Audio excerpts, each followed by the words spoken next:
Sir உங்களுக்கு ரொம்ப சிம்பிளாக சொல்கிறேன், அதை புரிந்து கொண்டால் உங்களுக்கு இல்லை தமிழ்நாட்டுக்கே நல்லது. சமீபத்தில் நடந்தது, தென்பெண்ணை ஆற்றில் வெள்ளம் வந்துச்சா? பல நூற்றுக்கணக்கான கிராமங்கள் பாதிக்கப்பட்டுச்சா? 16 கோடி ரூபாய்க்கு ஒரு பாலம் கட்டினாங்களா? காலம் கட்டி 3 மாசம் தான் திறந்தாச்சா?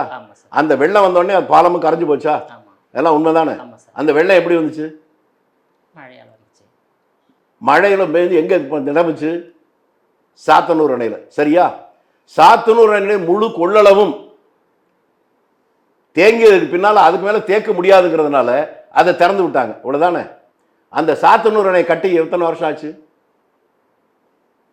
ஏன்னா உங்க ஊர் பக்கங்கிறதா கேட்கிறேன். 65 வருஷம் ஆச்சா?